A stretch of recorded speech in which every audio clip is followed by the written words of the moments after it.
Baik, kita mulai ya. Bismillah. Assalamualaikum warahmatullahi wabarakatuh. Innal hamdalillah nahmaduhu wa nasta'inuhu wa nastaghfiruh wa natubu ilaih wa na'udzu billahi min syururi anfusina wa min sayyiati a'malina. May yahdihillahu fahuwal muhtad wa may yudlil falan tajida lahu waliyyan mursyida. Asyhadu an la ilaha illallah wahdahu la syarika lah wa asyhadu anna Muhammadan abduhu wa rasuluh la nabiyya ba'dahu amma ba'd fa inna asdaqal kalami kalamullah wa khairal hadi hadi Muhammadin sallallahu alaihi wa ala alihi wasallam wa syarrul umuri muhdatsatuha wa kullu muhdatsatin bid'ah wa kullu bid'atin dhalalah wa kullu dhalalatin finnar amma ba'du. Para akhwat wa ummahat rahimani wa rahimakumullah. Alhamdulillah, kita bersyukur kepada Allah Subhanahu wa taala di pagi hari ini menjelang siang kita masih diberikan oleh Allah Subhanahu wa taala kesehatan, kesempatan, kekuatan. Kita masih bisa merasakan nikmatnya menghirup nafas. Kita masih bisa merasakan ya hangatnya dan cerahnya sinar mentari di pagi hari ini. Dan juga kita semua masih diizinkan Allah Subhanahu wa taala untuk bersemangat di dalam belajar dan menuntut ilmu atau tafaqquh fid din ya meskipun secara online ya. Dan di pagi hari ini kita akan melanjutkan kajian kita yaitu kita membahas tentang kitab Fadlul Islam yang ditulis oleh Syekhul Islam Muhammad bin Abdul Wahhab rahimahullahu taala. Dan kita sudah masuk di bab ya yang kedua yaitu bab wujubil Islam ya, bab wajibnya berislam. Nah, ini di sebelah kanan ini adalah terjemahan ya yang ditulis oleh yang diterjemahkan oleh saudara kita ya, yaitu Akhuna Al-Ustadz Nur Kandir ya. Ya hitungannya beliau adik kelas saya dulu di ITS ya, meskipun saya sudah lulus ya beliau masih kuliah dan kemudian juga sempat mondok di Mahat Thayyibah di Surabaya. Dan alhamdulillah beliau cukup produktif di dalam menerjemahkan kutub al-mutun ya, kitab-kitab matan. Namun sebagaimana yang namanya terjemahan di situ butuh dzauq ya, sense ya. Kadang-kadang kita punya sense yang berbeda di dalam menerjemahkan ya. Namun ala kulli hal ini suatu hal yang bagus dan suatu hal yang baik ya. Nah, dan di sini penamaan bab ya, mungkin kita akan dapati berbeda ya, karena di sebelah kiri ini adalah syarah penjelasan dari kitab Fadlul Islam yang ditulis oleh Fadilatul Syekh Saleh Al-Utsaimin hafizahullah taala ya. Syekh Saleh Al-Utsaimin ya, itu di bagian kiri ya. Mudah-mudahan tampak ya, kelihatan ya. Nah, di kesempatan yang lalu ya, mohon saya diingatkan ya kalau saya lupa atau keliru. Kita sudah masuk di dalam pembahasan bab wujubil Islam, bab tentang wajibnya Islam. Kalau di dalam terjemahan ini sepertinya mengambil nuskhoh yang lain, yaitu bab ad-dukhul fil Islam. Bab ad-dukhulil fil Islam, yaitu bab masuk ke dalam Islam. Maksudnya wajibnya masuk ke dalam Islam, ya. Jadi ini kurang lebih sama, ya. Cuman yang satu wujub, yang satu dukhul, ya. Nah, babud dukhuli fil Islam, tentang wajibnya masuk Islam. Di kesempatan yang lalu kita sudah membahas tentang ya matan ya, yaitu ini apa namanya, matan dari yang dijelaskan oleh Syekhul Islam Muhammad bin Abdul Wahhab, karena risalah beliau ini isinya adalah qala Allah wa qala Rasulullah sallallahu alaihi wasallam. Ya, jadi tulisan Syekhul Islam Muhammad bin Abdul Wahhab ini semuanya Al-Qur'an Sunnah, Al-Qur'an Sunnah dan ucapan para salaf. Ini menunjukkan bahwasanya ya beliau adalah di antara ulama yang berpegang dengan mazhab salaf. Karena beliau tidak lepas dari qala Allah wa qala Rasulullah wa qala ahlul ilmi minas salaf. Nah, di kesempatan yang lalu ya, ada yang masih ingat kita kita sudah sampai mana ya? Yang pastinya ya, seingat saya, kita sudah membahas tentang dalil yang pertama, yaitu firman Allah Subhanahu wa taala, "Wa may yabtaghi ghairal islami dinan fala yuqbala minhu wa huwa fil akhirati minal khasirin." Siapa yang mencari agama selain Islam, maka sekali-kali tidak akan diterima agama itu dan dia di akhirat termasuk orang-orang yang rugi. Ya, dia termasuk orang yang merugi. Nah, ini sepertinya sudah kita bahas ya di pertemuan yang lalu. Mohon yang ingat bisa diingatkan di kolom chat ya, kita sudah sampai mana. Kemudian dalil yang kedua seingat saya juga sudah, yaitu firman Allah, "Inna dina indallahil Islam." Sesungguhnya agama ya yang diterima oleh Allah, agama yang hak di sisi Allah hanyalah Islam. Ya, agama di sisi Allah cuman Islam. Ya, nah. Lalu kemudian firman Allah Subhanahu wa taala, "Wa anna hadza sirati mustaqiman fattabi'uhu wa la tattabi'us subula fatafarraqu bikum an sabilih." Ya. Dan ini adalah jalanku yang lurus, maka ikutilah jalan yang lurus itu, janganlah kalian mengikuti jalan-jalan yang kalian akan berpecah belah dari jalannya. Nah, oke, sudah 4 dalil ya. Nah, taib. Berarti ini sudah. Kemudian dalil yang keempat yaitu dari Aisyah radhiyallahu taala anha, ini juga sudah ya sepertinya, yaitu apa namanya? Wa an Aisyah radhiyallahu taala anha. Ya, wafan ini ucapan Imam Mujahid ya, dari kata wala tatabi'us subulah ya. Janganlah kalian mengikuti jalan-jalan ya. Coba diperhatikan di sini ya. Yaitu wala tattabi'us subulah. Jalan-jalan ya. As-subul di sini kata Imam Mujahid ya, maknanya adalah al-bid'ah wal wasyubuhat, yaitu bid'ah-bid'ah dan syubhat-syubhat ya. Nah, kemudian dalil yang keempat, ini kalau nggak salah yang kita bahas terakhir kali, yaitu riwayat dari Ibunda Aisyah radhiyallahu taala anha ya, anna Rasulullah sallallahu alaihi wasallam qaal ya, bahwasanya Rasulullah sallallahu alaihi wasallam bersabda ya, ini ada kesalahan ya, seharusnya Rasulullah ya. Ya. Man ahdatsa fi amrina hadza ma laisa minhu fahuwa raddun. Man ahdatsa, siapa yang membuat-buat, mengada-ada ya, fi amrina hadza, di dalam urusan kami ini, yaitu di dalam urusan agama, ibadah, ma laisa minhu, yang tidak ada keterangan darinya, fahuwa raddun, maka dia tertolak. Ya. Di dalam lafaz yang lain, man amila amanan laisa alaihi amruna fahuwa raddun. Siapa yang mengamalkan suatu amalan yang tidak ada perintahnya dari kami, maka dia tertolak. Nah, Toyib. Lalu kemudian hadis ya, ini yang akan kita bahas, yaitu dalil yang kelima, dalil walil Bukhari an Abi Hurairah. Ya, dan menurut riwayat dari Imam Bukhari dari Abi Hurairah radhiyallahu taala anhu, qala, Rasulullah sallallahu alaihi wasallam bersabda ya, kullu ummati yadkhuluna al-jannah.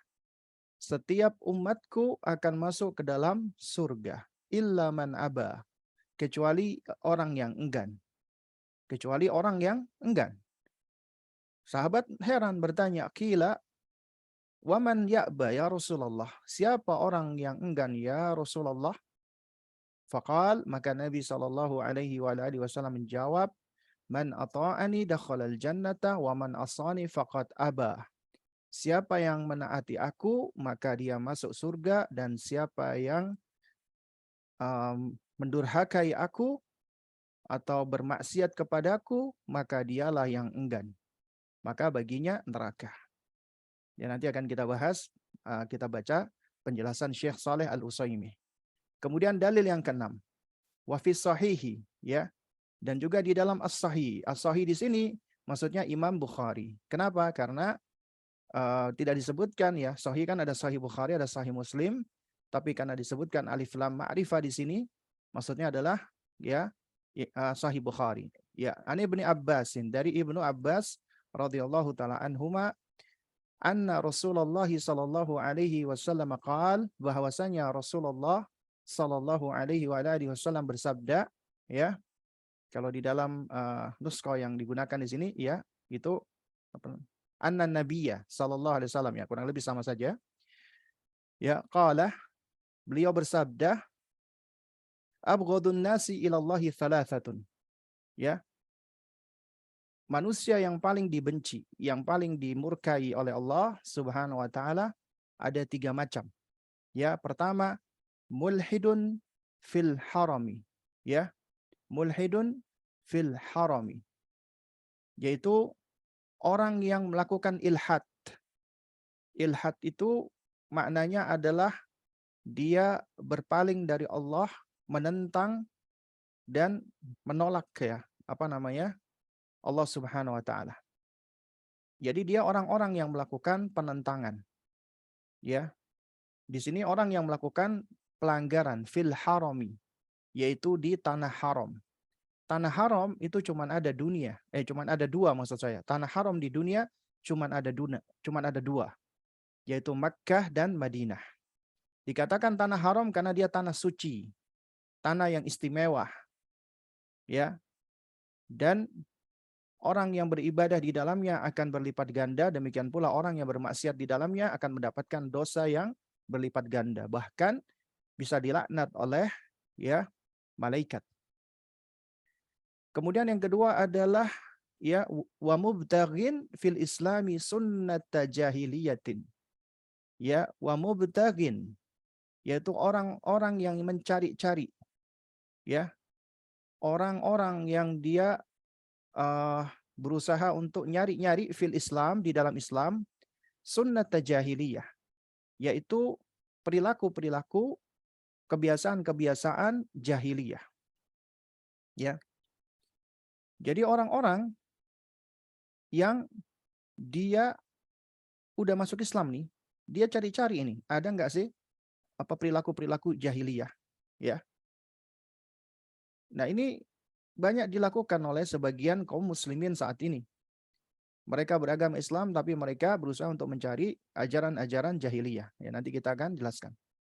Kemudian yang ketiga adalah wa mutallibu damimri'in ya bi ghairi haqqin liyuhriqa damahu. Ya, wa mutallibu. Wa mutallibu artinya orang yang talaba, yang mencari-cari, yang menuntut damimri'in, yaitu darah seseorang, tentunya seorang muslim.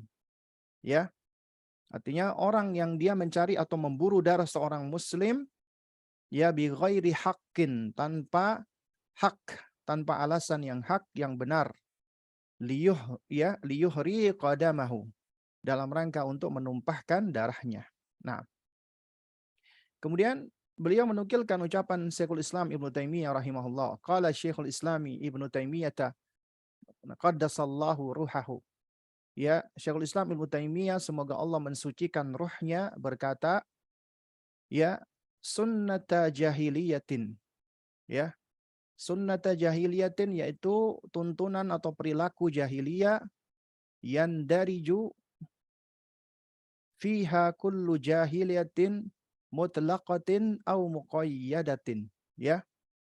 Jadi yang namanya sunnah jahiliyah, perilaku jahiliyah, perbuatan jahiliyah, tuntunan jahiliyah itu ya mencakup semua yang di dalamnya mengandung kejahiliaan ya, baik secara mutlak atau muqayyad. Mutlak artinya ya secara mutlak ya, secara bebas, muqayyad itu secara terikat. Artinya segala perilaku yang mutlak dilakukan atau yang muqayyad, yang terikat ya, yang terbatas. Ya, maka apabila itu mengandung semua bentuk kejahiliaan, maka itu adalah tuntunan kejahiliaan, ya. Ai maksudnya fi syakhsin duna syakhsin, ya. Maksudnya yaitu perilaku yang ada pada seseorang, ya. Seseorang apa tertentu ya, syakhsun duna syakhsin, yaitu pada seseorang apa tertentu. Artinya ya ada di seseorang yang mungkin tidak ada di orang lain, ya. Kitabiyatin au wathaniyatin. Baik itu adalah kitabiyah, yaitu ahli kitab, au wathaniyah atau paganis, yaitu orang-orang yang menyembah berhala, ya, au ghairihima atau selainnya, ya. Nah, jadi ini mungkin kelewatan ya diterjemahkan ya oleh akhuna Nur Kandir ya, yaitu baik itu ahli kitab ataupun wasaniyah. Wasaniyah itu apa paganis, orang yang menyembah berhala, au ghairihima atau selain keduanya. Ya, min kulli mukhalafatin lima ja'at bihil mursalun, ya. Min kulli mukhalafatin yaitu dari segala hal yang menyelisihi lima ja'a ya dari apa yang datang atau yang dibawa ya lima ja'a bihi ya dari apa yang dibawa oleh al mursalun yaitu oleh para rasul ya. Nah, jadi kata Ibnu Taimiyah rahimahullah perilaku jahiliyah itu semua bentuk jahiliyah, mutlak, muqayyad ya, dan itu ada pada ya pada sebagian orang ya, baik itu ahli kitab, paganis atau bukan, dan segala sesuatu yang menyelisihi apa yang dibawa oleh para rasul. Maka itulah yang disebut dengan apa? Sunnatun jahiliyah, perilaku jahiliyah. Nah, kemudian kita lanjutkan yang ketujuh, wa fi sahihi an Hudzaifah radhiyallahu anhu qala.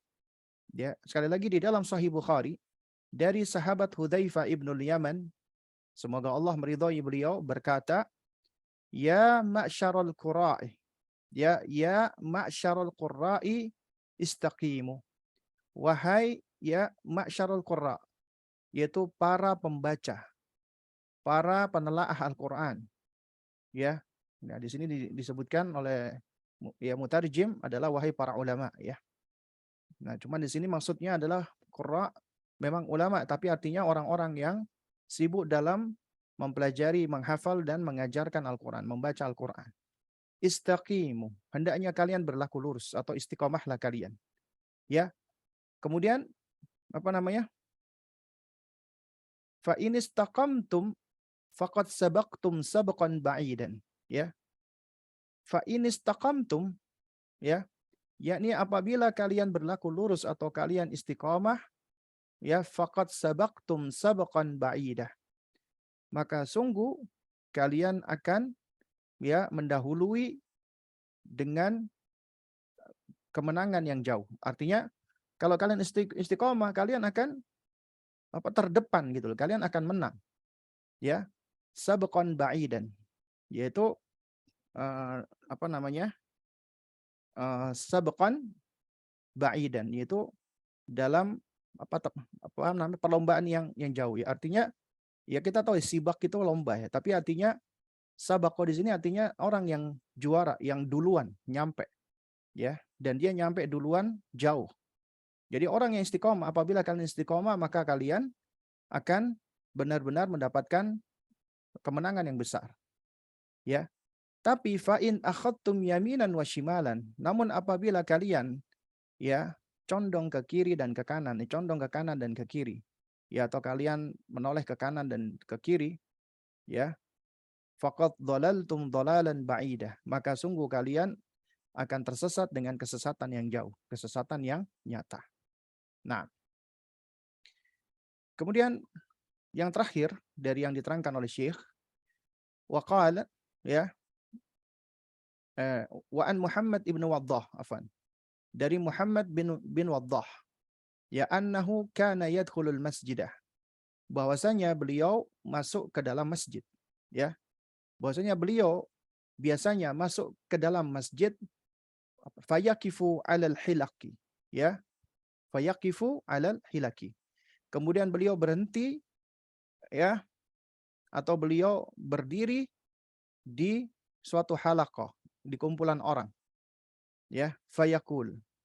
Lalu kemudian beliau berkata, fadzakarahu. Ya, fa dzakarahu yaitu artinya beliau menyebutkan tentang riwayat yang atas ini. Ya, ya ma'syarul qurra istaqimu fa in istaqamtum faqad sabaqtum sabaqan ba'idah. Fa in akhadtum yaminan wa shimalan faqad dhalaltum dhalalan ba'idah. Ya. Nah, ini sepertinya mutarjim keliru ya. Bukan keliru, maksudnya eh ya di dalam meletakkan ya. Jadi seharusnya itu waqala di sini ya itu dalil yang berikutnya ya. Ini seharusnya dalil berikutnya sebagaimana disebutkan di dalam syarah di sini. Ya, jadi makna fadzakarahu artinya menyebutkan ini ucapan yang di atas sini. Ya. Nah,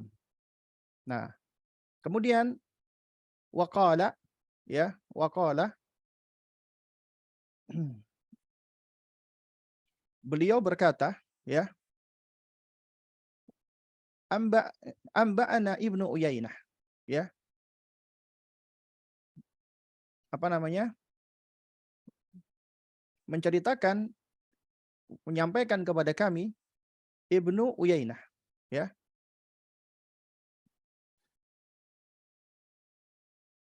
Nah, jadi Ibnu Uyainah maksudnya Sufyan bin Uyainah. Di sini mutarjim langsung menyebutkan nama Sufyan ya. Seharusnya Sufyan bin Uyainah. Oh ya, ini ada nih. Apa di dalam riwayat di sini sebutkan ya amba'ana Sufyan bin Uyainah ya.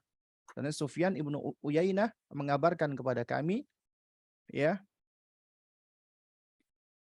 wa'an Mujalidin dari Mujalid Ani Sya'bi dari Imam Sya'bi ya wa'an Masruqin dari Imam Masruq qala Abdullah ya Abdullah yaitu yakni Ibnu Mas'ud ya Abdullah bin Mas'ud radhiyallahu taala anhu berkata ya laisa amun illa walladhi ba'dahu syarrun minhu ya laisa amun tidak ada suatu tahun illa walladhi ba'dahu syarrun minhu ya kecuali ya atau melainkan ya tahun setelahnya akan lebih buruk darinya ya kecuali ya apa tahun setelahnya atau berikutnya akan lebih buruk darinya dari tahun itu. La aqulu amun akhsabu min amin. Ya. Jadi aku tidak berkata, tidak berpendapat tentang tahun yang akhsabun min amin, ya. Yaitu aku tidak berpendapat tentang tahun di sini yaitu tahun yang uh, apa namanya? Sebentar dulu ini kok gini. Akhsabun ya. Jadi tahun yang di sini disebutkan apa namanya? Uh, lebih tinggi curah hujannya ya dari tahun yang lain. Ya wala amirun khairun min amirin. Ya. Atau tidak pula tahun yang aku maksudkan adalah ada suatu pemimpin yang lebih baik daripada pemimpin yang lainnya. Ya. Jadi maksudnya Abdullah bin Mas'ud di sini benar mengatakan ya. Jadi tidaklah ada suatu tahun kecuali tahun setelahnya itu akan lebih buruk dari tahun itu. Ya, maksudku adalah bukan tahun itu artinya lebih subur atau lebih banyak curah hujannya daripada tahun sebelumnya ataupun bukan berbicara tentang seorang pemimpin yang lebih baik daripada pemimpin lainnya. Namun apa? Lakin dhahabu ulamaikum wa khiyarikum ya. Namun yang aku maksudkan adalah dhahabu ulamaikum wa khiyarikum. Perginya atau wafatnya atau meninggalnya ulama-ulama kalian dan orang-orang baik dari kalian. Thumma yahduthu aqwamun yakisunal umura bi ara'ihim. Ya. Kemudian ya akan muncul, akan datang aqwam, suatu kaum yakisunal umura bi ara'ihim. Mereka akan ya menimbang segala urusan dengan sekedar akal, rasio dan logika mereka. Ya. Jadi mereka hanya menimbang dengan akal-akal mereka ya, tentang suatu urusan. Kemudian fayan hadimul islamu ya wa yuthlamu.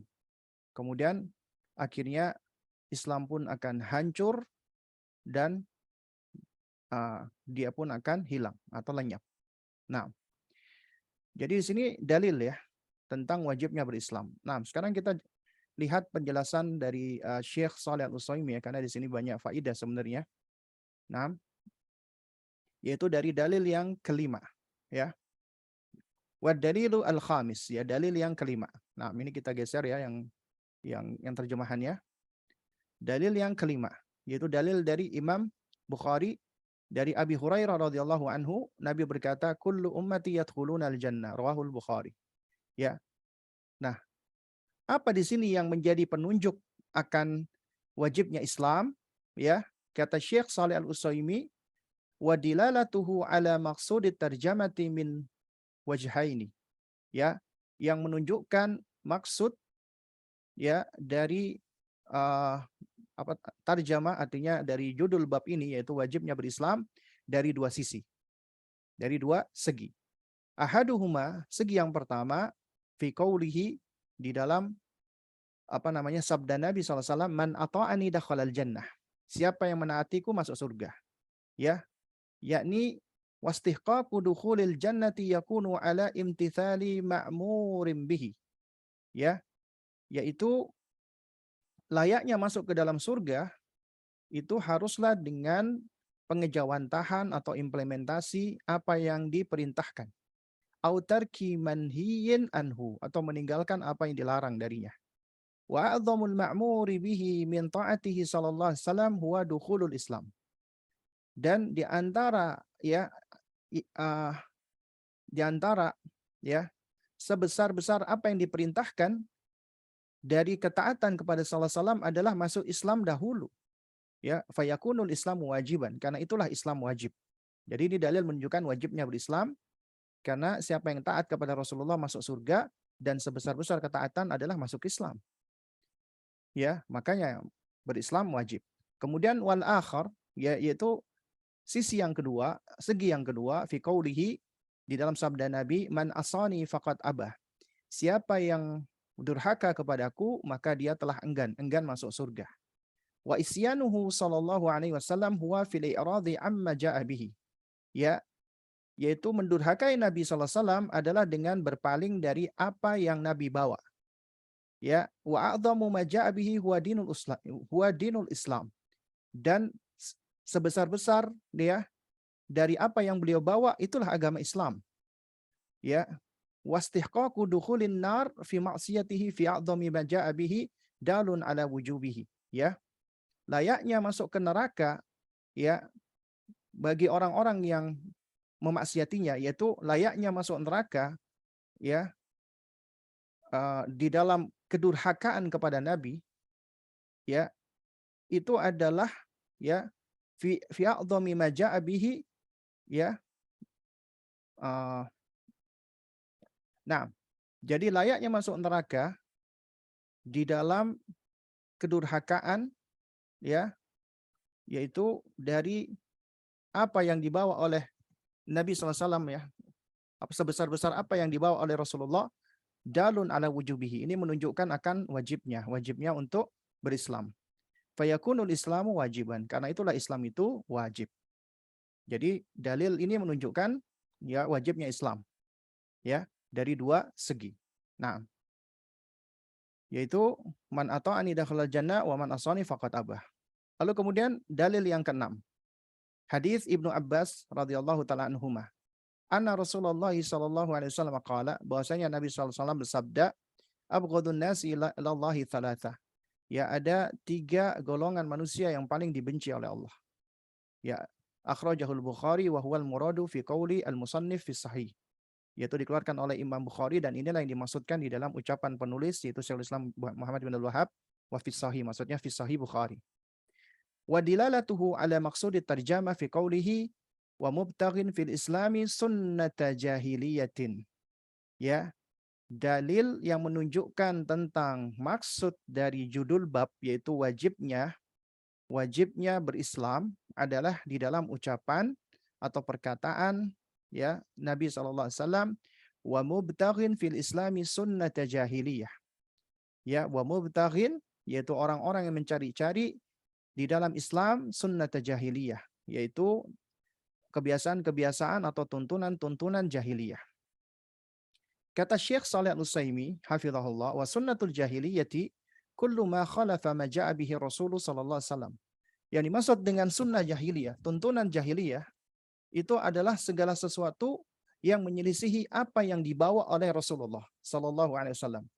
Jadi segala sesuatu yang menyelisihi apa yang dibawa oleh Rasulullah, maka itulah sunnah jahiliyah. Wa man nusiba ilaiha min qaulin aw fi'lin fahuwa muharramun. Ya, dan segala apa yang disandarkan ya, apa namanya? Kepadanya, yaitu kepada perkara-perkara jahiliyah dari ucapan atau perbuatan, maka itu adalah haram. Fal aqwalu wal af'alu wal i'tiqadu al waridu fi khitabi syar'i annaha minal jahiliyah hiya muharrama. Ya, semua perkataan, perbuatan, keyakinan ya yang datang di dalam seruan syariat bahwasanya itu termasuk jahiliyah, maka itu adalah haram ya linisbatiha ila halil jahli. Karena sebab penyandarannya kepada kondisi kejahilan. Karena agama kita ini bukan agama yang jahil, karena jahil itu lawan dari ilmu. Gak mungkin agama kita menghantarkan kepada kebodohan apalagi kejahilian. Makanya faman talaba fil islami, ya ini ada kesalahan ya, bukan fil islamu tapi faman talaba fil islami sunnatan jahiliyatan fahuwa min abghadil khalqi ilallah. Siapa yang mencari di dalam Islam sunnatan jahiliyah, yaitu tuntunan-tuntunan jahiliyah, maka dia termasuk abghadil khalqi ilallah. Ya, adalah makhluk yang paling dibenci oleh Allah, yang dimurkai oleh Allah. Wa wuku'u bughdhillahi lahu la yakunu illa ala muwaqa'atihi muharraman. Dan ya, apa namanya? Terjadinya kemurkaan Allah, ya, atau jatuhnya kemurkaan Allah kepadanya itu tidaklah terjadi kecuali lantaran karena dia melakukan keharaman, ya, yaitu muwaqa'atihi muharraman, karena dia jatuh kepada perbuatan haram. Fala yartafi'u hadzal bughdhu wa yaslamu minhu al-'abdu illa biltizami sunanil Islam. Dan kemurkaan ini tidaklah akan terangkat ya, dan seorang hamba tidak akan selamat darinya melainkan dengan berpegang, beriltizam dengan sunnah Islam, sunnah-sunnah Islam. Fayakunul Islamu wajiban, karena itulah Islam itu hukumnya wajib. Wal muradu bi sunanil Islam, yang dimaksud dengan sunanil Islam, ya sunnah-sunnah Islam di sini ya. Sunanil Islam adalah syara'i'uhu wa sya'airuhu, yaitu syariat-syariat dan syiar-syiarnya Islam. Fasunanul lati yakunu fin nasi ba'da bi'tsatin nabiyyi sallallahu alaihi wasallam nau'an. Ya, sunnah ya yang apa namanya, allati takunu fin nasi ba'da bi'tsatihin nabi ya. Jadi ada dua jenis sunnah yang terjadi setelah diutusnya nabi. Jadi ada dua macam sunnah, ada dua macam tuntunan setelah diutusnya nabi. Yang pertama, ya ahaduhuma sunanul Islam, yaitu kebiasaan-kebiasaan atau tuntunan-tuntunan Islam.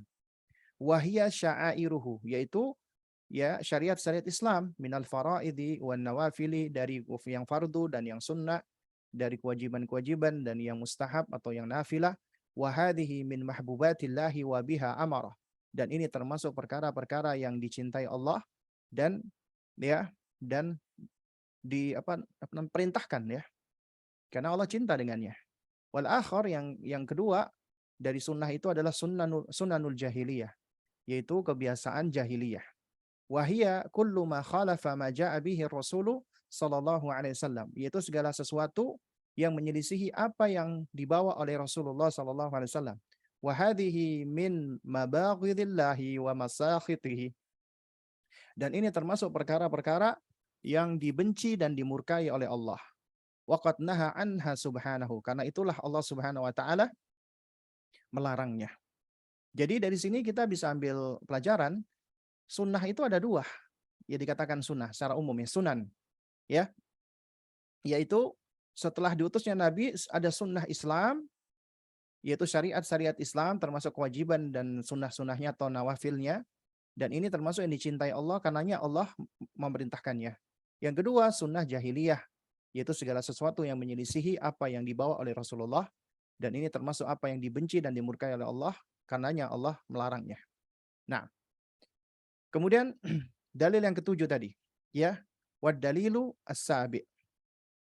Dalil yang ketujuh, yaitu hadis dari Hudzaifah radhiyallahu taala anhu qala, ya ma'syarul qurra'i, wahai para pembaca Al-Qur'an, wahai para penelaah Al-Qur'an, ya rawahul Bukhari mauqufan alaihi min kalamihi. Ya diriwayatkan oleh Imam Bukhari mauquf ya alaihi, yaitu hanya berhenti sampai kepada Hudzaifah. Ya min kalamihi, dari ucapannya. Artinya ini bukan ucapan Rasulullah. Ya, ini bukan hadis dari Rasulullah tapi mauquf sampai kepada sahabat. Ya. Kemudian wa ziyadatu Muhammad ibn Waddah hiya indahu fi kitabil bid'ah wan nahyi anha wa isnaduha sahihun. Ya, dan kemudian juga ada tambahan riwayat dari Muhammad bin Waddah, ya, yaitu di dalam kitabnya yang berjudul Al-Bid'ah wan Nahyi anha, bid'ah-bid'ah dan larangan darinya. Dan dari apa yang beliau paparkan itu sanadnya sahih. Wa akhrajaha man huwa aqdamu minhu wa aula bil azwi kabni Abi Syaiba fil Musannaf, ya.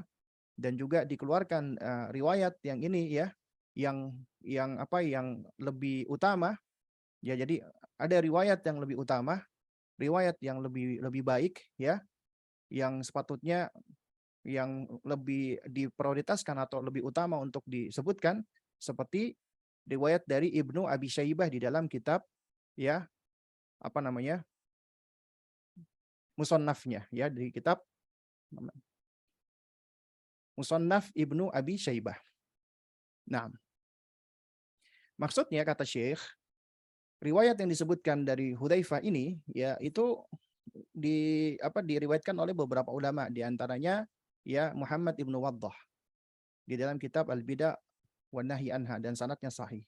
Kemudian juga ada di dalam kitab Ibnu Abi Syaibah di dalam musannafnya, yang mana kata beliau yaitu Syekh Shalih Al-Utsaimin, ini seharusnya lebih utama untuk disebutkan. Nah, kemudian apa yang menjadi dalil, ya, dari ucapan Hudzaifah ini berkaitan dengan wajibnya berislam?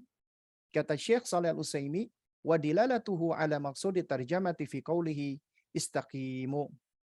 Yang menjadi dalil, ya, atas maksud yang sesuai dengan tarjamah atau judul bab, yaitu wujubul Islam, wajibnya Islam, adalah perkataan beliau istaqimu, adalah perkataan istaqimu. Ya, beristiqomahlah kalian atau berlaku luruslah kalian.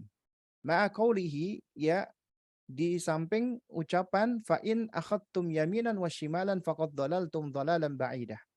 Yaitu apabila kalian condong ke kanan ke kiri maka kalian sesat dengan kesesatan yang jauh, ya. Kemudian kata Syekh, fasabqul ladzi, ya, ahrazahu haula'i huwa bidukhulihim fil Islam, ya. Jadi apa namanya, kemenangan, ya, yang peroleh oleh mereka yaitu dengan masuknya mereka ke dalam Islam.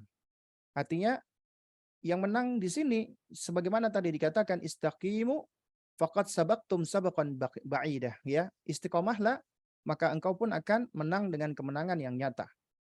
Ya, maksudnya kemenangan di sini adalah dengan masuk ke dalam Islam. Fala yatahaqqaqu sabqu illa bihi, karena enggak akan mungkin bisa terrealisasi kemenangan kecuali dengan Islam. Fayakunu wajiban, karena itulah berislam itu wajib. Dia litawakkufi husulis sabqi ilallahi alaihi, ya. Naam. apa namanya? Yaitu lantaran karena ya diperolehnya kemenangan ya itu adalah tawakuf ya, artinya apa namanya? Tergantung ya, apa namanya? Jadi yang menentukan adalah Allah Subhanahu wa taala. Wal qura fi urfi salafi ghaliban humul alimuna bil Qur'ani wa sunnati al-amiluna bihima. Yang dimaksud dengan al-qura di dalam urfnya para salaf ya, kebiasaannya para salaf. Ya, umumnya yang dimaksud dengan al-qura adalah al-alimuna bil Qur'an wa sunnah. Orang yang berilmu tentang Al-Qur'an dan sunnah wal amiluna bihima, dan orang yang mempraktikkan atau mengamalkan Al-Qur'an dan sunnah. Waqad dzakara Abul Fadl Ibn Hajar fi Fathil Bari ya. Jadi Abul Fadl Ibnu Hajar Al-Asqalani di dalam Fathul Bari beliau menyebutkan anna sadra kalami Hudzaifah radhiyallahu anhu mimma fihi dzikru sabaki ulaika lahu hukm raf'. Ya, kata beliau bahwasanya apa yang disebutkan oleh sahabat Hudzaifah radhiyallahu taala anhu ya, di mana beliau menyebutkan tentang sabaki ulaika lahu hukm raf', yaitu tentang uh, apa ya, tentang menangnya mereka ya. Jadi kan di sini katakan kan faqad sabaqtum sabqan ba'idah, kalian telah menang dengan menang yang nyata. Jadi ucapan Hudzaifah di sini hukumnya adalah hukum marfu, hukum ar-rafa, maksudnya hukum yang sampai kepada Rasulullah. Jadi di dalam ilmu hadis ada perkataan-perkataan yang mauquf ya. Mauquf artinya hanya berhenti sampai ke sahabat. Ya, artinya itu ucapan sahabat, tapi ternyata menurut para ulama ahli hadis hukumnya hukum rafa, hukum marfu. Artinya hukumnya itu adalah marfu, artinya sampai kepada Nabi dengan apa, dalam artian ya apabila itu berkaitan dengan perkara-perkara yang bersifat gaib atau apa perkara-perkara yang sifatnya berkaitan dengan akidah yang semisalnya, meskipun itu perkataan sahabat, itu acap kali bisa menjadi hukumnya marfu, karena nggak mungkin sahabat mengada-ada, nggak mungkin sahabat itu apa namanya ngarang-ngarang ya. Jadi apabila itu sahih, sebagaimana kata Ibnu Hajar, ucapan Hudzaifah ini meskipun mauquf ya, nggak sampai kepada Nabi, hanya sampai kepada sahabat, tapi perkataannya itu marfu, perkataan yang nggak mungkin ya Hudzaifah ngarang-ngarang, berarti itu beliau dapatkan dari Rasulullah. Itulah yang dimaksud dengan ya hukmu rafa'. Fa innahu khabarun an ghaibin la yudra.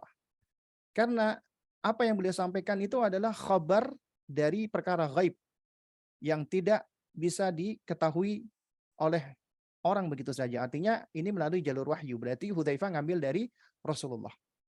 Anna haula'i minas sabiqin. Bahasanya mereka itu adalah termasuk orang-orang yang sabiqin, yang apa ya, yang mendahului, yang menang. Wa idza akhbara as-sahabiyyu 'anil ghaibi alladhi la madkhala li ra'yi fihi qila inna lahu hukmu rafi. Ya, ini kata Syekh inna lahu hukmu rafi. Ya. Jadi apabila seorang sahabat memberitakan tentang perkara gaib, ini kaidah, ini penting ini ya. Ini ilmu buat kita. Ya, wa idza akhbara as-sahabiyyu 'anil ghaibi, apabila seorang sahabat itu menceritakan tentang perkara gaib, alladzi la madkhala li ra'yi fihi, yang mana perkara itu nggak bisa masuk akal sedikit pun, ya, logika nggak bisa masuk, qila inna lahu hukmar raf'i. Maka dikatakan ucapannya itu memiliki hukum marfu, hukum rafa, hukum sampai kepada Nabi.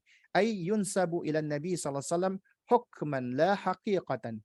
Yaitu ya disandarkan kepada Nabi secara hukman, secara hukum, la haqiqatan, tapi tidak secara hakikatnya. Ya, id lafdhuhu min qaulis sahabi, karena lafadznya dari ucapan sahabat. Lakin apa namanya?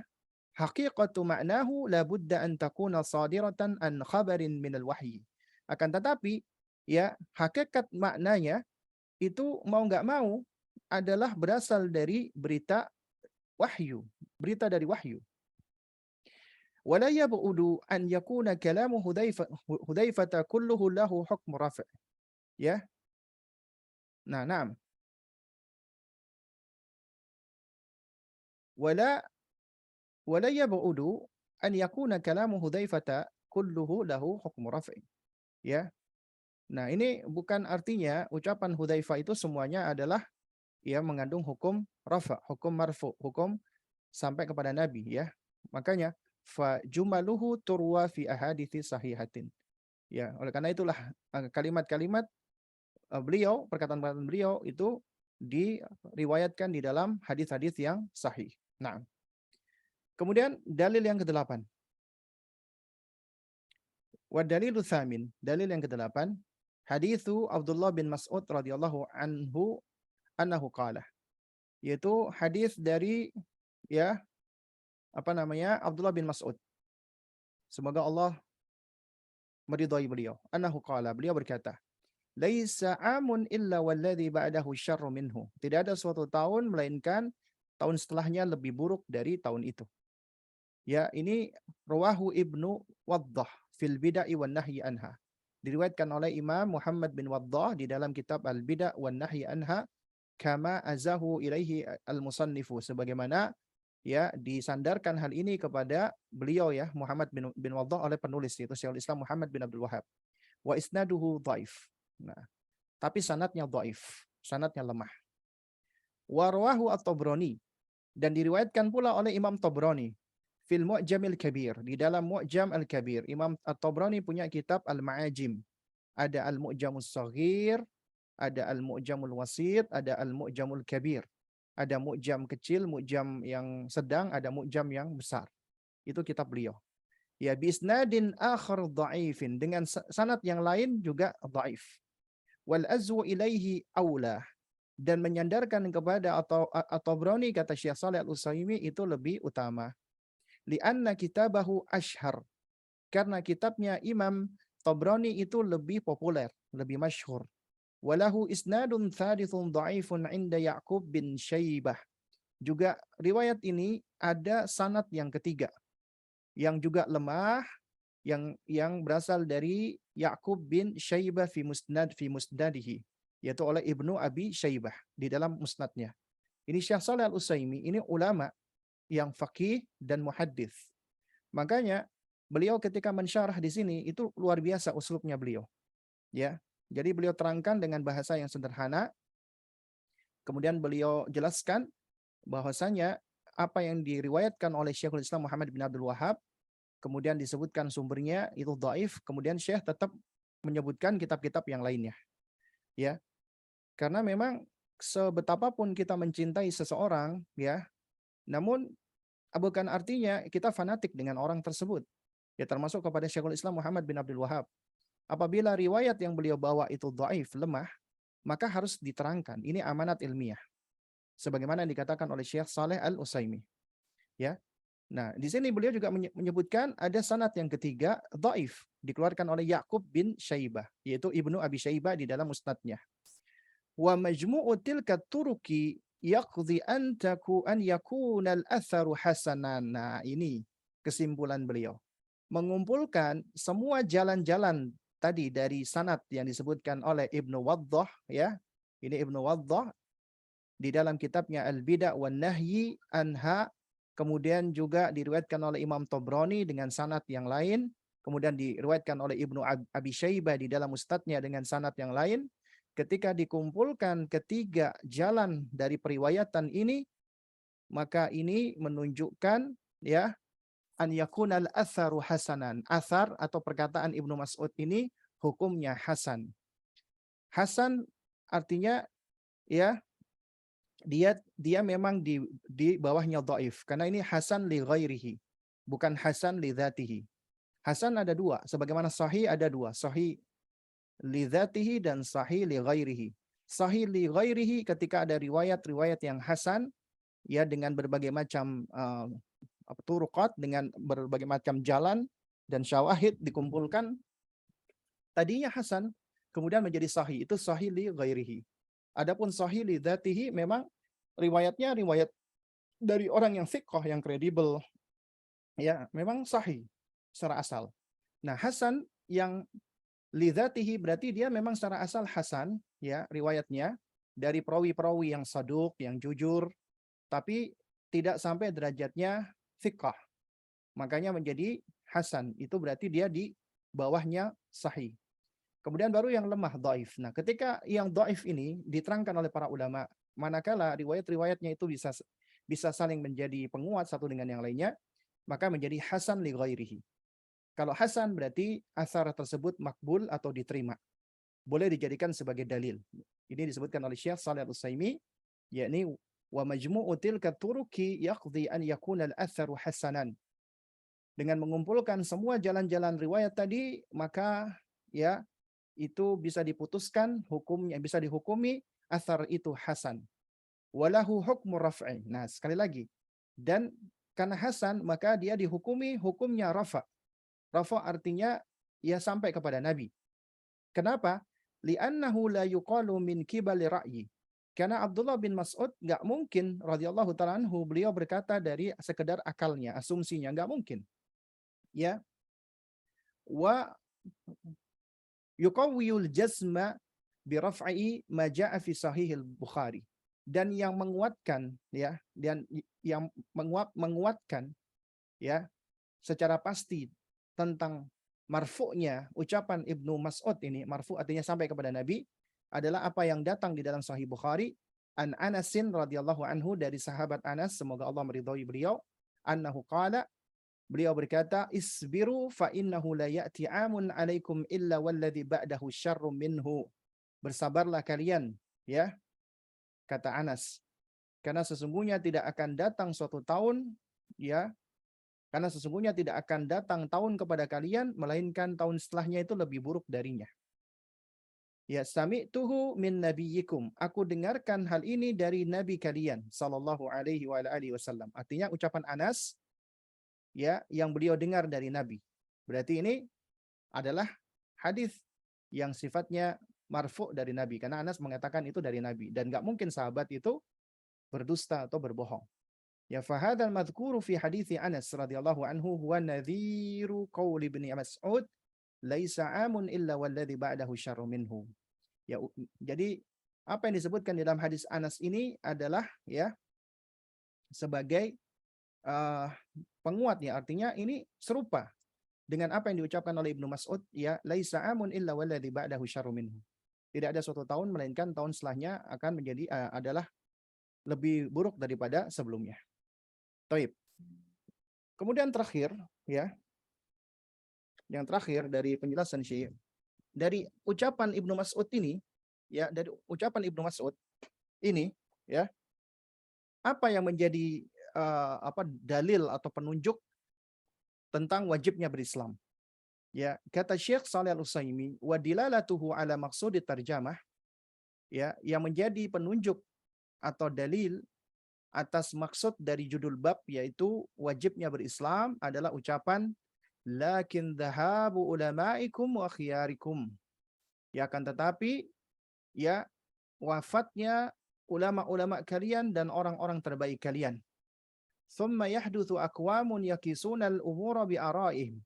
Kemudian akan muncul datang suatu kaum yang mereka akan menimbang-nimbang urusan dengan akal-akal logika mereka semata. Fayanhadimul islamu wa yuthlamu. Maka Islam pun akan runtuh dan hilang. Ya. Wathalmu, kata Syekh di sini dari kata ya wa yuthlamu, yaitu dari kata thalmu huwa al-khalal. Ya. Al-khalal artinya sirna, hilang. Nah, fasyarru yatazayadu bihadmil islami wa thalmihi. Dan keburukan akan semakin bertambah dengan runtuhnya dan hilangnya Islam. Wadzalika bidhahabil akhyari wal ulama. Yang demikian ini karena apa? Sebabnya karena hilangnya atau wafatnya orang-orang baik dan ulama, orang-orang berilmu. Wala yumkinu at-taharruzu min thalmil islami illa biltizamihi. Dan enggak mungkin kita bisa melepaskan diri ya dari sirnanya Islam. Enggak mungkin kita bisa mencegah agar Islam itu tidak sirna, tidak hilang, kecuali dengan berpegang kepada Islam. Fayakunu iltizamuhu wajiban. Karena itulah beriltizam, berpegang teguh dengan Islam wajib. Fa'idhal tazamal khalqu dinal islami wadanu bima ja'a bihin nabiyyu sallallahu alaihi wasallam wa fasyafihim hufidhal islamu wa quwiya fin nufus. Apabila hamba beriltizam, berpegang erat dengan agama Islam dan mereka mendekat dengan apa yang dibawa oleh Nabi Shallallahu Alaihi Wasallam dan menyebarkan, ya, maka Islam pun akan terjaga dan akan semakin kuat di dalam jiwa. Wa in tarakuhu ma'a dhahabi ulama'ihim wa khiyarihim, ya, namun apabila mereka tinggalkan di samping dengan wafatnya ulama dan wafatnya orang-orang yang baik, fa innahu la tazalu urahu tunqadhu urwatan urwatan hatta la yabqa minhu syai'un, ya, maka akan senantiasa terurai, terlepas, ya, ikatan-ikatan sedikit demi sedikit sampai tidak tersisa lagi satupun. Artinya Islam pun juga akan sirna. Artinya di sini Islam bisa sirna, yaitu ketika kiamat datang. Makanya di antara tanda kiamat besar adalah ketika tidak ada lagi keimanan di dalam hati seseorang. Sudah tidak lagi ditegakkan sholat, sudah nggak lagi kedengaran azan dan seterusnya. Maka di waktu itulah kiamat pun datang. Nah, jadi dalil tentang wajibnya Islam di sini adalah apa? Adalah, ya, wajibnya untuk beriltizam dengan Islam. Karena beriltizam dengan Islam, maka Islam itu akan senantiasa terjaga, terpelihara, ya. Dan juga apa namanya? Manakala kita senantiasa mendalami agama Islam, ya, memang ketika ulama-ulama kita itu wafat meninggal dunia, itu musibah bagi kita, tapi dengan murid-muridnya atau para penuntut ilmu tetap mempelajari Islam, maka insya Allah Islam pun akan tetap terjaga. Nah, mungkin ini bisa disampaikan, ya. Insya Allah nanti kita lanjutkan di pertemuan berikutnya. Bab yang ketiga, ya, yaitu tafsirul Islam, tentang penjelasan Islam. Apa itu Islam? Ya, baik. Mungkin dari sini ada yang ingin ditanyakan? Silakan.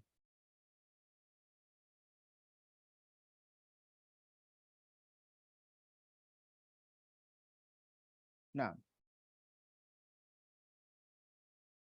Afwan, jika tidak sesuai tema, bagaimana cara agar bisa bersabar dalam menghadapi seorang ibu yang masih jauh dari agama, lisan yang seringkali menunjukkan kebencian kepada keluarga besar, dan seringkali mendoakan tidak baik kepada cucu sendiri, seperti hati-hati diri anakmu, saya lihat ada tanda-tanda tidak benar dan durhaka kepada orang tua, mohon nasihatnya Ustaz. Nah, jadi sebagaimana kita tahu, ya, ya, Allah menjadikan kita satu dengan yang lainnya itu sebagai apa? Sebagai ujian, ya, cobaan. Allah menjadikan masing-masing dari kita itu adalah cobaan. Suami bisa menjadi cobaan bagi istrinya, ya, istri juga bisa menjadi cobaan bagi suaminya, anak menjadi cobaan bagi orang tuanya, kemudian orang tua juga menjadi cobaan bagi anaknya. Ya, masing-masing, ya, menjadi cobaan. Ini suatu hal yang sudah Allah Subhanahu wa taala apa namanya? Jadikan sebagai sunatullah gitu, ya. Nah, sebagaimana dalam firman-Nya surat Al-Furqan ayat ke-20. Di mana Allah Subhanahu wa taala berfirman, "Wa ja'alna ba'dakum li ba'din fitnah atasbirun wa kana rabbuka basira." Ayat ini menunjukkan tentang Allah jadikan satu dengan yang lain, siapapun itu, sebagai cobaan. Solusinya Allah berikan, atasbirun. Ya. Makanya Allah katakan, ya, wa ja'alna, dan kami jadikan, kata Allah Subhanahu wa taala, ya. Artinya ini sudah menjadi ketentuan Allah. Ya. Ya, ba'dakum li ba'din. Ba'dakum li ba'din artinya satu dengan yang lainnya. Fitnah, ujian, cobaan. Allah jadikan satu dengan yang lainnya itu sebagai ujian, cobaan.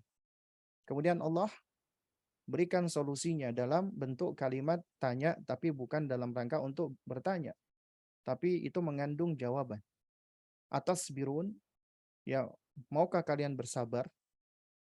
Ya, karena kunci daripada menghadapi ujian itu adalah bersabar. Maukah kalian bersabar? Nah, oleh karenanya ketika kita diuji, ujian itu berarti kan bagian dari musibah. Dan kunci daripada menghadapi musibah itu adalah dengan kesabaran. Itu kunci utama dan itu wajib sabar. Dengan berbagai macam ujian yang Allah berikan, cobaan yang Allah berikan, ya, semua apapun itu tetap obatnya adalah sabar. Termasuk menghadapi orang tua, menghadapi ibu yang mungkin belum paham agama, kemudian udah terbiasa mengucapkan perkataan yang gak baik. Karena ada orang-orang yang menjadi toksik bagi anaknya atau cucunya atau yang lainnya. Dan ini ujian. Karena Allah menguji, ya, bagaimana kita menghadapi ibu kita. Apakah kita tetap menaati beliau di dalam hal yang ma'ruf dan berbakti? Ataukah lantaran karena ibu kita suka menyakiti, maka kita pun gak mau lagi berbakti. Ngapain aku berbakti sama ibuku? Ibu kayak gitu kok diperlakukan dengan baik. Dan ini berangkat dari rasa marah, jengkel, dendam, kesel. Apa yang ada dalam hati kita. Ya, kita merasa jengkel dengan ibu kita, marah, sebel, benci, dan seterusnya. Dan Allah berikan kita perasaan, itu juga ujian. Karena seringkali yang menjadi ujian ketika kita bersabar untuk melaksanakan ibadah, meninggalkan maksiat, itu adalah kita harus menghadapi diri kita, mujahadatun nafs. Menghadapi apa yang ada di dalam diri kita. Bagaimana kita harus menghadapi kebencian kita, kemarahan kita, kekesalan kita, kejengkelan kita, kedongkolan kita, dan seterusnya. Menghadapi ibu kita. Sementara kita tahu di dalam Al-Quran, Allah Subhanahu wa Ta'ala berfirman, "Wabil walidaini ihsan." Hendaknya berbuat baik kepada kedua orang tua. Ini perintah Allah. Juga belum lagi perintah Rasulullah, juga diperintahkan untuk berbuat baik kepada orang tua. Ya. Dan Allah Subhanahu wa Ta'ala ketika memerintahkan bakti kepada orang tua, itu tanpa maksudnya tanpa membedakan mau orang tua itu baik atau tidak, kafir ataupun enggak. Makanya di dalam surat Luqman ayat ke-15 atau ke-16, Allah ketika mengatakan wa in jahadaka ala an tusyrika bi ma laisa laka bihi ilmun fala tuti'huma wa sahibhuma fid dunya ma'rufa. Apabila kedua orang tua kamu ini jahada, itu artinya bersungguh-sungguh. Karena kata jahada itu kan sama dengan kata memerangimu. Artinya memaksa kamu dengan benar-benar paksaan untuk menyekutukan aku, yaitu Allah, dengan sesuatu yang kamu nggak punya pengetahuan tentangnya. Fala tuti'huma, jangan kamu taati. Cuman sekedar jangan ditaati. Tapi apa kata Allah berikutnya? Wasahibhuma fid dunya ma'rufah. Ya, bersahabatlah, pergaulilah, dan perlakukanlah orang tuamu dengan baik di dunia. Meskipun dia kafir, meskipun dia menentang kita, meskipun dia memaksa kita untuk kafir, kita nggak taat, karena tidak ada ketaatan di dalam kemaksiatan kepada Sang Khalik. Tapi kita tetap nggak boleh melepaskan bakti, tetap harus berbuat baik. Nah, ketika ada ibu seperti ini, ujian bagi kita. Makanya ketika seorang anak, dia nggak ngaji, dia nggak belajar, dia nggak dapat taufik dari Allah, dia akan menghadapi ibunya dengan cara yang sama. Karena anak cenderung untuk mencontoh orang tuanya. Ibunya ketus, anaknya ketus. Ibunya suka ngatain jelek, akhirnya anaknya juga ikut ngatain jelek. Ya. Dan kemudian si anak ini akan menurunkan hal yang sama kepada anaknya lagi. Melakukan hal yang sama. Anaknya ini juga akan melakukan hal yang sama. Itu kenapa? Karena dia akan terus mengikuti tata cara yang dia peroleh dari orang tuanya. Apabila Allah tidak memberikan dia taufik. Allah tidak berikan dia hidayah. Alhamdulillah, walhamdulillah, Anda belajar. Anda menuntut ilmu. Anda bertafakuh fid din. Allah berikan Anda taufik. Dan Anda merasakan nikmatnya ilmu. Ilmu itu cahaya. Ketika kita dalam kondisi kebingungan, ketika kita merasa bahwasanya ya kehidupan kita itu gelap gulita, Ilmu kita yang mungkin masih sedikit, setidaknya bisa menjadi lentera meskipun cahayanya masih redup. Kita masih tetap bisa melangkah meskipun kadang masih uh, pelan atau kadang-kadang masih nabrak sana nabrak sini. Tapi jangan padamkan itu ilmu tadi. Terus tambah cahayanya dengan terus belajar. Semakin tambah taufik Allah. Dan Anda akan lebih bijak menghadapi orang tua Anda. Anda akan lebih sabar menghadapi dia. Anda akan lebih mampu untuk tetap berbuat baik dengan dirinya. Anda berbuat baik kepada orang tua Anda bukan karena semata-mata orang tua Anda, bukan karena perlakuan orang tua Anda kepada Anda, bukan. Karena itu perintah Allah dan Rasul-Nya. Kita lebih mengedepankan perintah Allah dan Rasul-Nya. Jadi apabila ibu kita menunjukkan kebencian terhadap keluarga besar, kita nggak bisa ngurusin perasaan orang. Kita nggak bisa merubah apa yang dirasakan oleh orang lain. Apa yang dirasakan oleh orang lain itu adalah urusannya dia gitu loh. Yang kita lakukan adalah kita berusaha untuk pertama kita nggak ikut-ikutan. Yang kedua kita coba nasihati dengan cara baik. Tugas kita cuma ngasih tahu, nasihati, diterima, alhamdulillah, nggak diterima ya sudah. Ya, kemudian ketika dia ngomong, kamu hati-hati nih, anakmu itu kelihatannya akan jadi anak yang durhaka. Ya, ucapan itu mungkin akan membuat kita kaget. Kenapa sih ibu kok ngomong kayak gitu? Kita khawatir ini doa, nanti Allah kabulkan. Anda nggak perlu takut, Allah Maha Adil. Allah Maha Adil. Sekiranya ibu Anda berdoa, semoga Allah jadikan anakmu anak miskin, semoga Allah jadikan anakmu anak durhaka. Nggak perlu takut. Ya, karena Allah tidak akan mengabulkan doa yang mengandung kezaliman. Nggak perlu khawatir Anda. Bahkan Anda doakan kebaikan untuk anak Anda. Allah insya Allah akan lebih mengijabahi doa Anda. Dan Anda doakan kebaikan buat ibu Anda. Semoga Allah, Bu, berikan hidayah kepada ibu. Nggak sepatutnya, Bu, cucu didoakan dengan doa yang jelek. Kita bolehlah sakit hati, bolehlah marah. Manusia. Siapa di antara kita ketika anak kita misalnya dikatakan buruk, kita nggak marah? Marah. Tapi bedanya seorang muslim yang dia mampu meregulasi emosinya, kemarahan dia itu mampu untuk dia manage regulasi. Nggak sampai akhirnya dia berantem sama ibunya. Nggak sampai saling mendoakan keburukan. Enggak. Dia meregulasi, dia validasi perasaannya. Kadang-kadang dia tarik nafas, ya Allah, kok kayak gini, Re?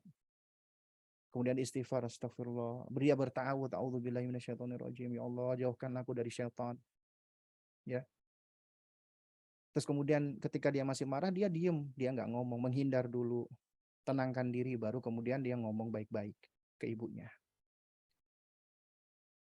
Anda cuma bisa ya menyampaikan dengan cara baik. Diterima nggak diterima, itu di luar dari kemampuan Anda. Tugas kita itu cuma al-balagh, menyampaikan. Allah yang memberikan hidayah. Kunci awalnya adalah sabar. Nah,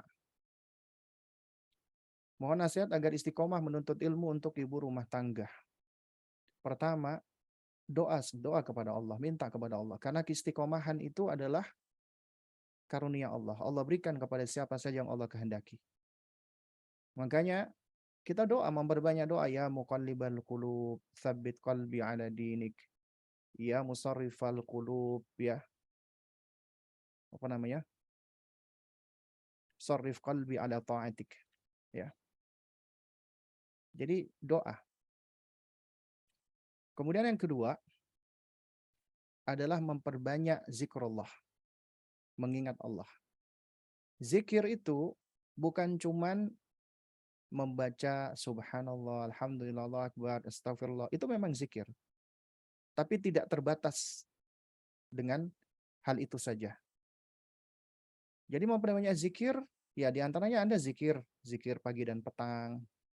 Zikir akan tidur. Zikir bangun tidur. Ya, dan zikir-zikir yang lainnya menjadi adab sehari-hari.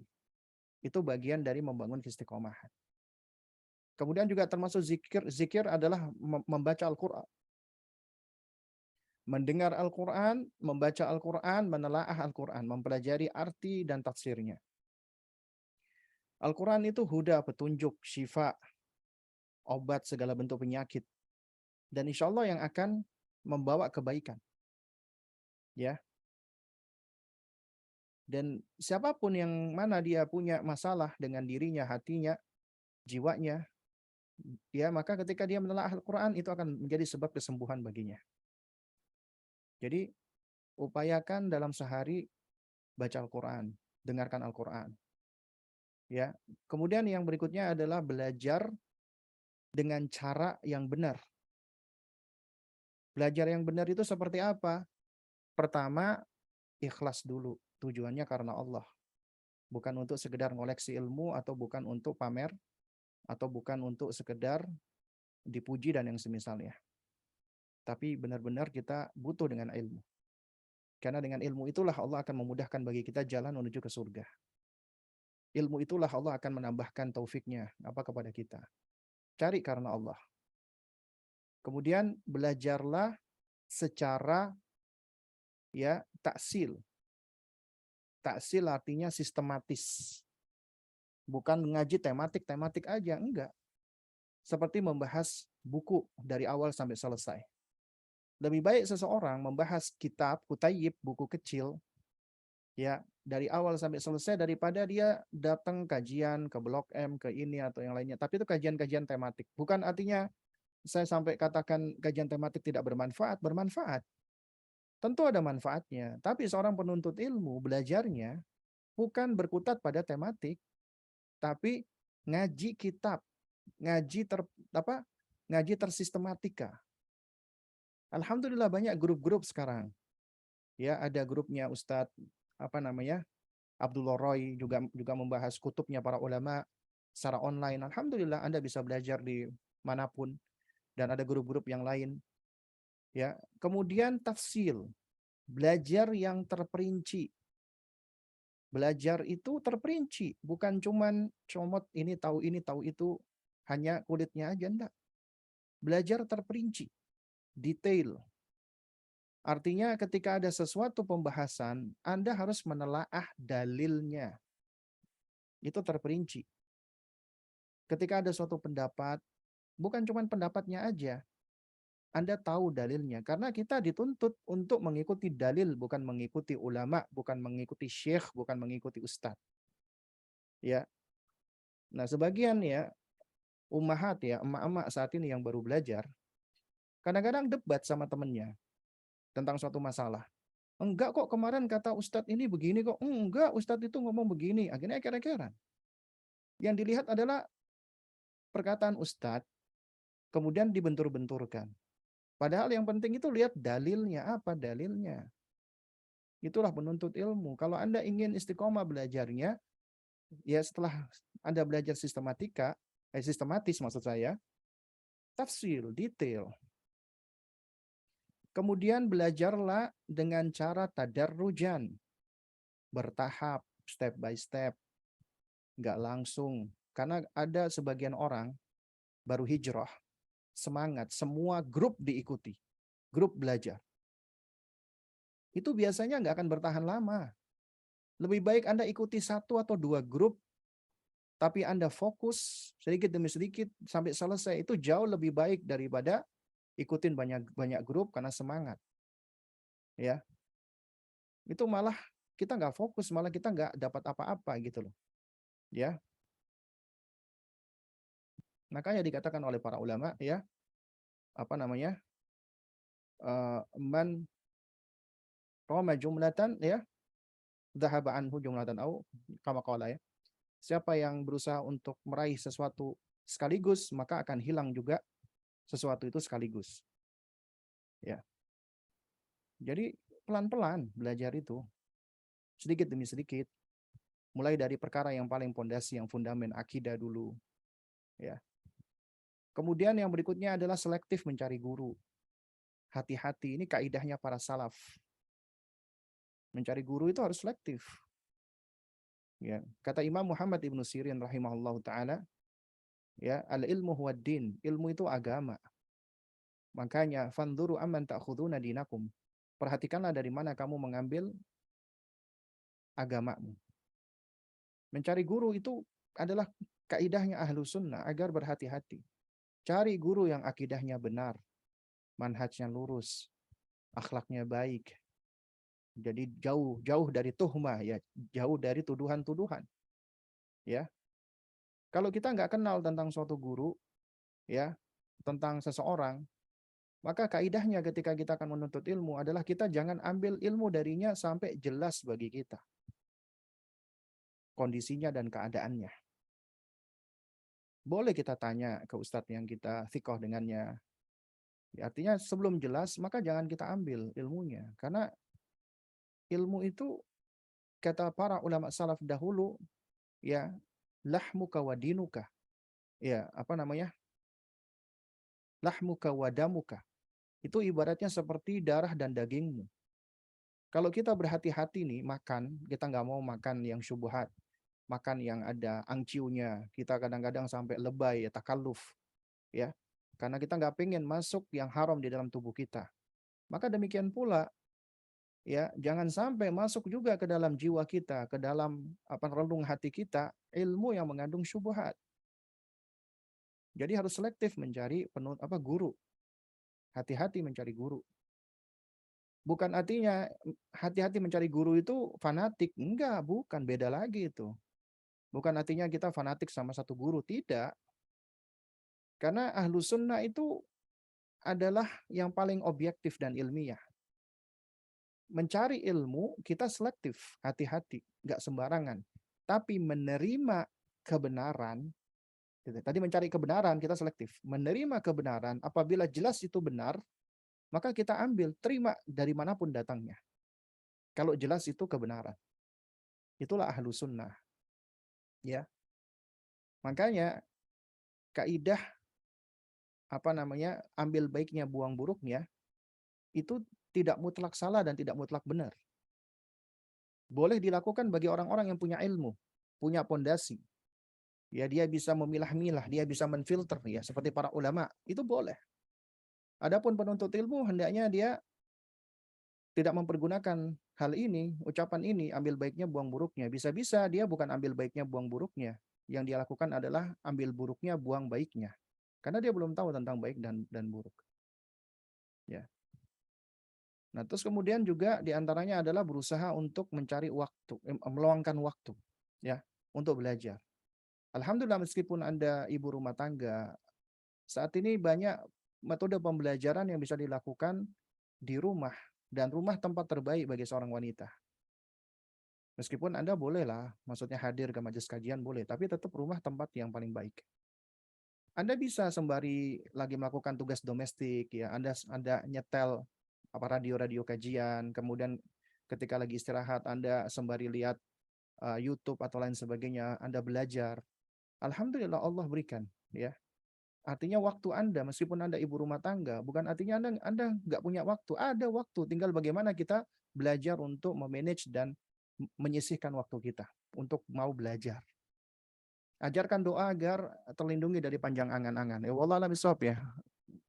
Saya belum tahu ada lafaz khusus dari Rasulullah. Kita boleh berdoa dengan lafaz yang kita pahami, minta kepada Allah. Ya, ya Allah, jauhkanlah aku dari taswif, dari panjang angan-angan.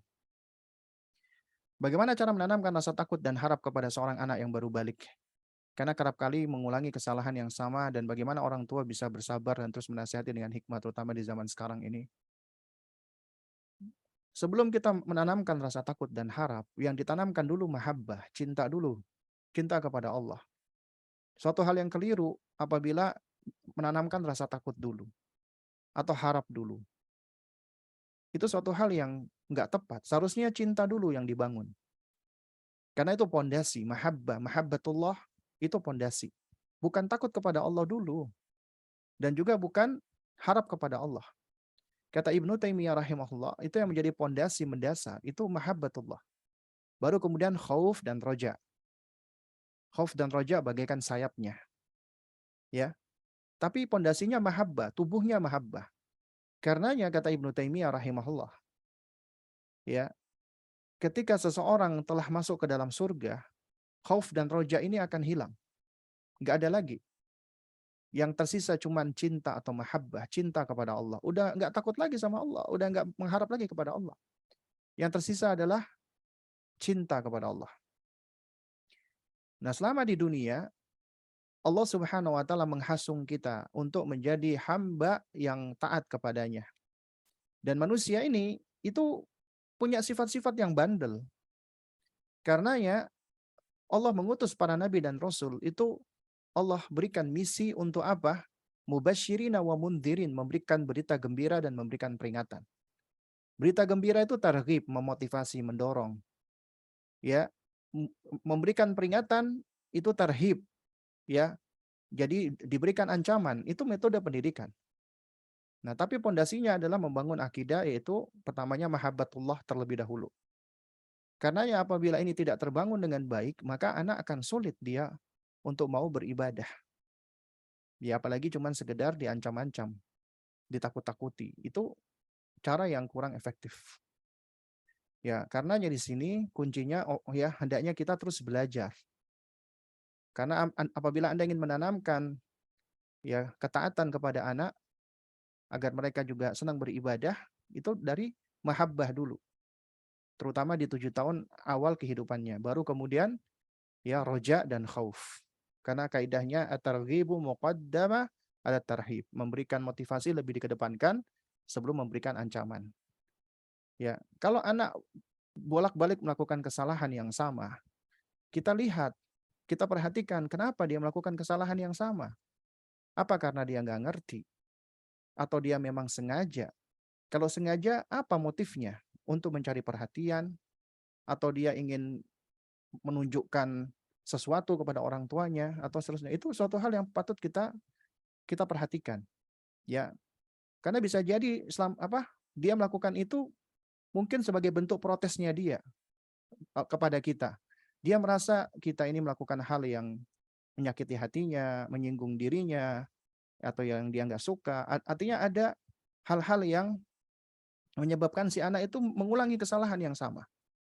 Karena ya kalau kita ngomong tentang anak yang bolak-balik melakukan kesalahan, jangan fokus kepada anak dulu. Tapi fokuslah kepada siapa? Kepada kita sebagai orang tua. Jadi kita fokusnya kepada diri kita sendiri dulu. Karena apa? Karena kesalahan mereka itu yakin pasti nggak lepas daripada kesalahan kita. Nah, kemudian yang terakhir ya, apakah uzur bil jahl bagi orang yang melakukan kekufuran atau kesyirikan di zaman sekarang masih ada, sedangkan ilmu agama telah tersebar di mana-mana? Ya ini memang bahasan yang sekarang lagi ngetren ya tentang uzur bil jahl ya, dan ini memang nggak saya pungkiri ada apa namanya perdebatan di antara para ulama ya tentang masalah uzur bil jahl. Tapi kalau kita mau mau apa ya mau benar-benar memperhatikan ya, uzur bil jahl itu ada ya, ada uzur bil jahl. Yang menjadi pembahasan saat ini adalah uzur bil jahl tentang perkara-perkara yang sudah aksiomatis atau perkara-perkara yang zahirah menurut mereka. Sehingga kalau perkara zahirah sudah tidak perlu lagi diberikan uzur atas kejahilannya. Sementara kita nggak bisa pungkiri di situ ada sisi-sisi yang sifatnya relatif. Zahir bagi siapa? Contoh misalnya di negeri Saudi, ya, yang dakwah tauhid tentunya lebih merebak luas dibandingkan di negeri-negeri lainnya, ya. Jadi ketika misalnya mereka itu jatuh kepada perbuatan kesyirikan, itu umumnya ulama Najd, ya, langsung menghukumi kafir. Karena dakwah tauhid menyebar dengan luas. Tapi ada negara-negara yang dakwah itu misalnya tidak begitu, ya maksudnya mungkin kayak Indonesia ya. Islam agama yang meluas, tapi Islam yang murni, yang mengajarkan kepada tauhid itu asing bagi mereka. Sehingga mereka seringkali taklid, ikut-ikutan kepada leluhurnya, nenek moyangnya, dan melakukan perbuatan-perbuatan yang kesyirikan ya, yang tampak zahir. apakah diberikan uzur atau tidak atas kejahilannya, ya. Nah, di sini memang ada bahasan yang cukup detail dan panjang, ya. Sebagian mengatakan diberikan uzur, sebagian mengatakan tidak perlu dikasihkan apa diberikan uzur ala kulihal, ya, ala kulihal. Ketika ada yang berpendapat dia tidak diberikan uzur bil jahal, ya, dia tidak diberikan uzur bil jahal, artinya dia langsung dikafirkan. Sekarang yang menjadi pertanyaan adalah, ya, ketika ada orang yang mengkafirkan, misalnya Anda mengkafirkan orang tersebut, apa maslahatnya? Ya, maslahat yang Anda dapatkan apa? Mungkin ada yang mengatakan ini kan masalah al-wala wal bara. Kalau dia udah kafir berarti ya udah berarti dia nyembelih, aku nggak boleh makan sembelihannya dan seterusnya. Ya, oke, toyib. Itu diantara konsekuensi daripada pendapat kalau dia udah dikafirkan gitu kan. Nah, cuman yang perlu kita pahami bersama adalah kita sekarang ini kan bicara tentang apa namanya dakwah dan kemaslahatan dakwah. Kalau saya pribadi nggak ada masalah. Ada sebagian teman-teman yang berpendapat tentang ya nggak ada uzur bil jahil ya bagi beberapa apa namanya amaliyah, ya itu adalah pendapat yang dia pegang, silakan, ya. Tapi yang jadi masalah adalah apabila orang tersebut itu membumingkan atau dia apa ya namanya mengekspos habis-habisan, itu akan lebih banyak madaratnya. Kenapa?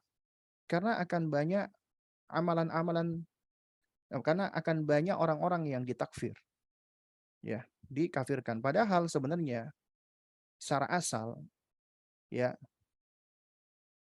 untuk mengkafirkan orang itu berat, nggak bisa dilakukan oleh orang-orang awam, apalagi seperti kita, ya. Nah, ini teman-teman yang berpendapat tentang uzur bil jahil itu saya perhatikan murid-muridnya, ya mungkin ustadznya masih mending lah. Murid-muridnya ini kebanyakan ngawur-ngawur. Begitu mudah mengkafirkan sana dan sini. Bahkan lebih parahnya lagi ketika mereka sudah membuat ilzam, ya, dengan mempergunakan kaidah-kaidah karena mereka mengadopsi ya fikroh-fikroh ini diantaranya dari Hazimi, ya, yang mengatakan bahwasanya seseorang yang memberikan uzur bil jahil kepada pelaku kesyirikan yang zahira, maka dia dihukumi murtad atau kafir. Artinya misalnya saya tidak berpendapat, ya saya berpendapat adanya uzur bil jahil. Maka menurut mereka saya bisa dikafirkan. Ya.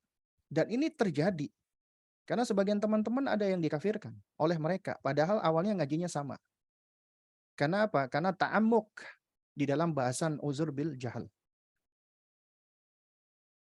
Karena kita nggak bisa pungkiri bahasan uzur bil jahal ini yang saya pahami itu mungkin masih dalam tataran nadhari, teori. Untuk tadbik dan tanzil itu berat. Berat sekali. Untuk mau tadbik dan tanzil apalagi di negara seperti kita di tanah air ini di Indonesia. Nah, ini juga ada sebagian teman yang anak kenal yang sekarang ta'amuk di dalam perkara uzur bil jahl. Itu uniknya dia sekarang mereka sekarang sedang mendalami fikih Syafi'iyah. Bukan artinya belajar madhab itu nggak baik-baik ya. Kita nggak anti madhab. Bahkan kita menganjurkan di antara metode belajar silakan belajar madhab. Tapi tetap ya artinya pijakan kita adalah mengikuti Al-Quran dan Sunnah. Ya, mengikuti dalil, bukan mengikuti sekedar pendapat. Silakan bagi teman-teman yang mau belajar madhab. Nah, ini ada teman-teman, sebagian teman yang ta'amuk dalam al-udhur bil jahl, ya, kemudian belajar fikih Syafi'iyah, kemudian sampai-sampai dia di masjidnya, ya sekarang sholatnya pakai kunut, dan dia mempelajari. Nah, saya pernah waktu itu sempat ketemuan, sempat diskusi, ngobrol-ngobrol, nyantai, ya. Itu ketika ditanya, antum sekarang fikihnya Syafi'iyah, ana mau tanya, akidah antum apa sekarang? Ya, akidah antum apa? Karena ada sebagian teman-teman yang belajar Syafi'iyah, akhirnya mereka menjadi toleran sekali, menjadi lunak dengan akidah Asy'ariyah. Kenapa? Karena mengikuti Syafi'iyah mutaakhirah. Makanya kita tanya, kenapa antum nggak mengikuti akidahnya Syafi'i? Kenapa antum malah mengikuti akidahnya orang-orang apa namanya mutaakhir? Karena ulama-ulama yang antum pelajari bukunya itu akidahnya Asy'ariyah. Nah, ini ada satu teman belajar tentang Syafi'i tapi dia ta'amuk dengan al-udhur bil jahl. Waktu ditanya, "Antum akidahnya apa?" "Ana akidah tetap Najdiyah, Muhammad bin Abdul Wahhab." Masya Allah, ya. Kalau antum mengklaim antum Najdiyah dan kemudian antum berpendapat tentang gak ada udhur bil jahl, konsekuensi dari pendapat antum itu akan banyak tokoh-tokoh Syafi'iyah mutaakhirah yang bukunya antum pelajari antum kafirkan. Kalau antum mau konsisten. Kayak contohnya al apa namanya? Haytami. Al-Haytami di dalam kitabnya itu menganjurkan bertabarruk, bertawassul dan seterusnya, ya. Yang itu menurut pemahaman antum termasuk kesyirikan yang zahirah dan tidak ada uzur baginya. Berani nggak antum kafirkan? Ketika ditanya, antum kafirkan nggak dia? Diem. Berarti antum nggak konsisten. Padahal seharusnya kalau konsisten, bukan orang awam yang antum kafirkan, orang berilmu yang harusnya antum kafirkan. Berarti antum kalau konsisten akan mengkafirkan banyak sekali ulama-ulama yang mereka jatuh kepada kesalahan-kesalahan seperti ini. Dan antum tidak memberikan uzur pada ulama tersebut. Bahkan bukunya antum pelajari. Aneh berarti. Nah, karena itu makanya nasihat saya bagi para penuntut ilmu, apalagi yang baru belajar, gak usah ta'amuk dengan bahasan-bahasan uzur bil jahal. Ya, gak usah ta'amuk. Kenapa? Karena Anda akan menjadi orang yang bingung nantinya. Atau Anda akan jatuh kepada posisi ekstrim. Karena kebanyakan nih, kalau kita lihat sejarah dakwah salafiyah di Indonesia, munculnya gerakan-gerakan ekstrim, orang-orang takfiri seperti apa namanya? Aman Abdurrahman, itu perkara pertama yang diangkat adalah bab uzur bil jahal. Itu senjata pertama mereka untuk mengkafirkan kaum muslimin, kemudian mengkafirkan umara penguasa kaum muslimin. Kemudian akhirnya menghalalkan darahnya, kemudian akhirnya melakukan perbuatan merusak, ifsad, fasad, perbuatan teroris di mana-mana. Itu udah metode pertama mereka udah. Itu mengangkat bab uzur bil jahal. Dan ada teman-teman sekarang yang dia mengklaim enggak, anak enggak ngikutin, anak enggak turut enggak ikut-ikutan mengkafirkan penguasa. Antum enggak komitmen, antum enggak konsisten jadinya. Gitu. Makanya bab uzur bil jahal ini bab yang dakik. Enggak sepatutnya orang itu ta'amuk. Antum pelajari masalah akidah, pelajari apa dari kitab-kitab para ulama. Lihat ulama-ulama kita, ada nggak mereka sampai bersitegang dalam rangka untuk menvonis kafir dan lain sebagainya? Ya, mereka sibukkan dengan ilmu, nggak sibuk karena orang-orang yang uzur bil jahal nanti akan sibuk mengkafirkan sana sini. Umumnya seperti itu. Kecuali yang Allah Subhanahu wa taala rahmati, ya. Anda mau punya pendapat, nggak ada uzur bil jahal untuk diri Anda, itu hak Anda. Cukup untuk diri Anda. Anda ajak teman dakwahi, oke, tafadhol. Ya, tapi ketika Anda sudah mulai berkoar-koar, misalnya ada sebagian teman-teman, ya, kemudian malah menuduh orang-orang yang tidak, ya, yang mengakui ada uzur bil jahal dikatakan murji'ah dan yang semisalnya. Nah, ini masalah ini. Ya. Karena bisa jadi ini orang-orang seperti ini adalah penyusup di dalam dakwah untuk merusak dakwah. Ya. Nah, baik mungkin ini ya yang bisa disampaikan ya karena udah semua pertanyaan udah dijawab. Ya, mudah-mudahan sedikit ini bisa memberikan manfaat untuk kita semua. Barakallahu fikum jami'an.